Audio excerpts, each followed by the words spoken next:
लेकिन एक बार दोनों भुजाओं को उठाइए, दोनों भुजाओं को उठाइए और जोरदार ताली बजाइए और फिर प्रदेश अध्यक्ष जी को यह विश्वास दिलाइए कि आप जिस निमंत्रण को आपने दिया है, हमें वह निमंत्रण स्वीकार है और उसको हमने चैलेंज के रूप में आपके निमंत्रण को हमने लिया है।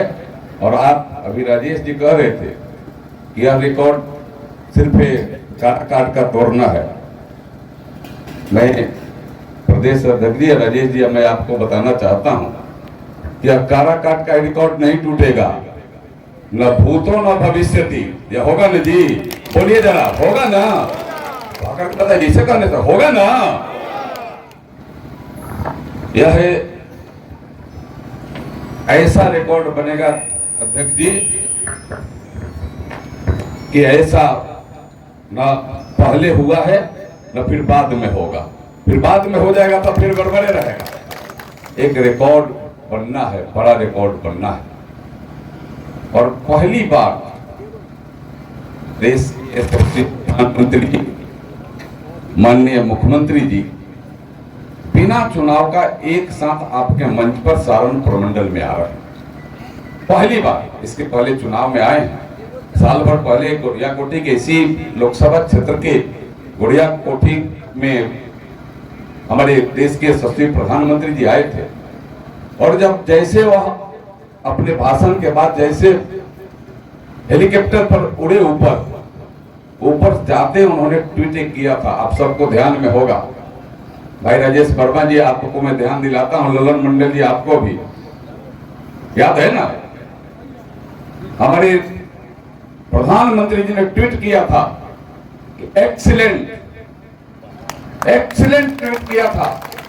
उन्होंने, प्रधानमंत्री ने ट्वीट किया था कि अद्वितीय, ऐसा सभा नहीं हुआ था कहीं, वैसी बात उन्होंने अपने ट्वीट में कहा था और फोटो भी शेयर किया था। आपको ध्यान में होगा, जहां तक फोटो जा रहा था वहां तक के आप वहां उपस्थित दिख रहे थे। यह प्रधानमंत्री जी को यही गुड़िया कोठी, यही महाराजगंज लोकसभा क्षेत्र के लोगों ने कर करके दिखाया है। तो फिर आगे भी हमें यह समय मिल गया। अध्यक्ष जी, आपका निमंत्रण सबने चैलेंज के तरीका स्वीकार किया और एक एक मतदान केंद्र से बड़ी संख्या में लोग जाने की तैयारी आज से ही कर रहे हैं। वो हमारे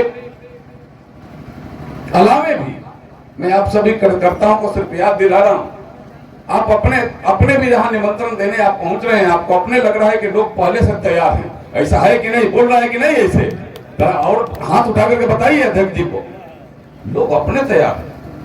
और इसका कारण यहाँ सारण ने कमिश्नरी में मैं मानता हूं कि 2 है कि आपके जैसे यशस्वी हमारे प्रदेश के अध्यक्ष यह तीसरे विधानसभा के बैठक में आप स्वयं आ रहे हैं।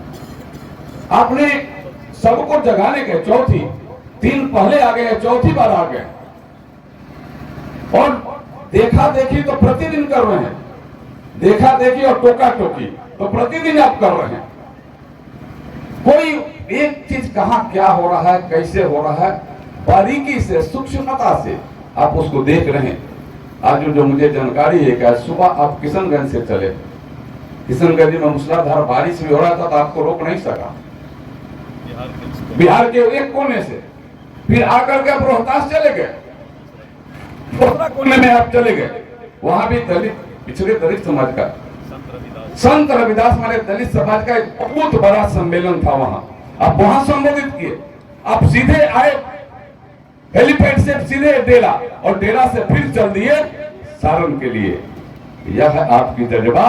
तो आपकी जज्बा को नाकार और नाकाम नहीं होने देगा सारण के लोग, यह मैं आपको विश्वास दिलाता हूं। और पूरी बड़ी संख्या में मैं भाई जनक जी से, मैं पहले भी जब यहाँ इस विधानसभा की एक छोटी, मैं कहूंगा कि एक बैठक थी जिसमें सिर्फ प्रमुख लोग ही आए थे, तो मैं था और मैंने बताया था कि तरैया की एक अलग जज्बा है।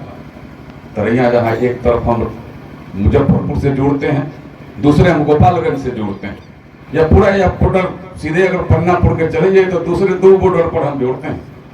और नरेंद्र मोदी जी ने और आप लोगों ने किया भी है।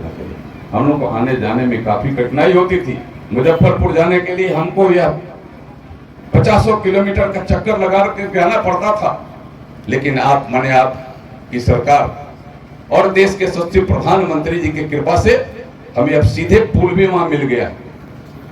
और यहाँ भी एक और भी पुल यहाँ सामने भी यहाँ बनने वाला है।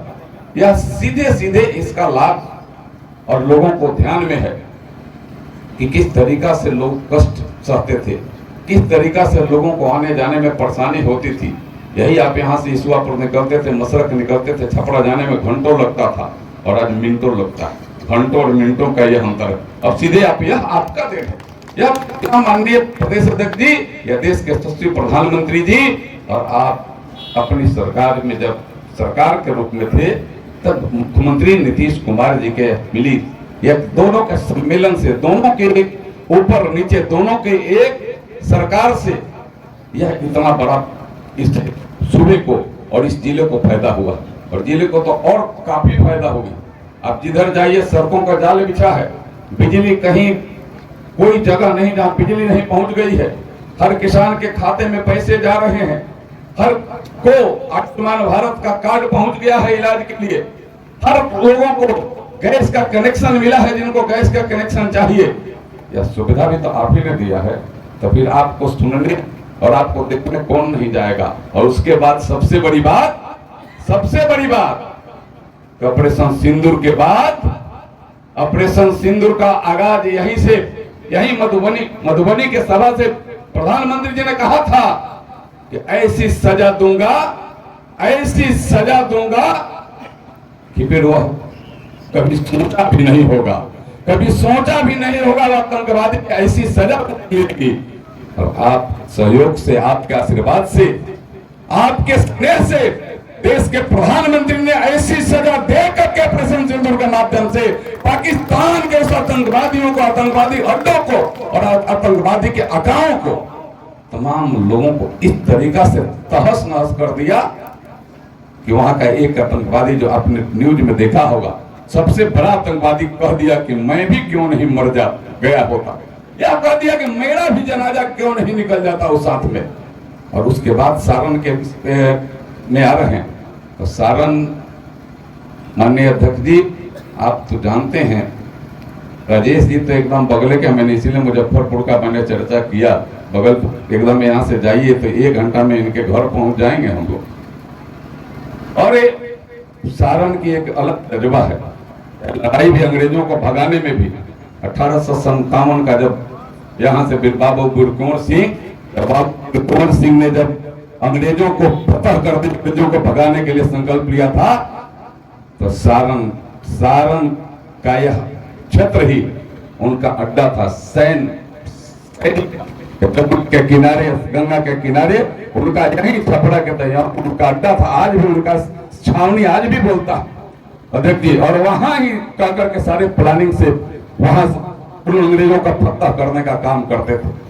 और जब अत्याचार, अनाचार, दुराचार, जब आतंकवाद से भी अलावे जब इस देश में इमरजेंसी काला दिन लाने का काम जब कांग्रेस सरकार ने और इंदिरा गांधी ने किया, तो यहीं का लाल जयप्रकाश नारायण जी कदम उठाया तो उसका भी फतह करने का काम सारण से हुआ था। यहीं का लाल जयप्रकाश नारायण ने उठाया था। हम सारण के लोग जब जगते हैं तो फिर फतह करने के बाद ही लौटते हैं। और भाई राजू जी बोल रहे थे कि 4 घंटा आपको अगर उपवास भी रखना पड़े, 4 घंटा नहीं, अपने जज्बे को पूरा करने के लिए, अपने देश और अपने राज्य के हमारे अध्यक्ष को और उनके भाव को पूरा करने के लिए हमें 4 घंटे नहीं 40 घंटे भी इस तपती गर्मी में भी उपवास करना पड़ेगा, तब भी हम करेंगे, लेकिन उनके जज्बे को पूरा करने का हम काम करेंगे, या यहाँ से हम संकल्प लेकर के जाएंगे।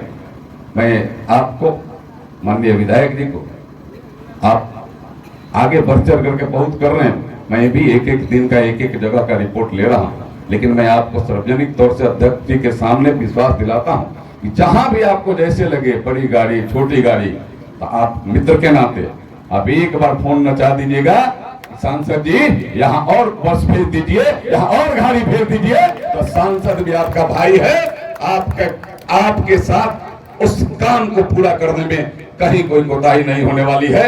यह बड़ी संख्या में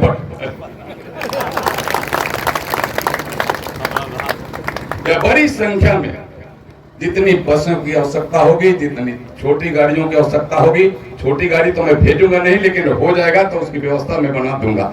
लेकिन बड़ी गाड़ियों की जितनी आवश्यकता होगी भाई हरिनारायण जी, वो तमाम बसों के आप, लेकिन उसके लिए एक है अध्यक्ष जी, मैं खाली एक आग्रह कर रहा हूं, उसके लिए 17 को शाम तक मुझे बता देना पड़ेगा कि कौन गाड़ी कहां भेजना है। आपको सीधे मैं टाई अप करा दूंगा कि आप ड्राइवर का फोन, आपका फोन जगह वो सीधे टाई अप कर देगा और 19 को शाम में ही, 19 को रात्रि में गाड़ी आपके पहुंच जाएगी। एक अंत में निवेदन करते हुए वाणी को विराम दूंगा, हमें 6 बजे निकलना पड़ेगा।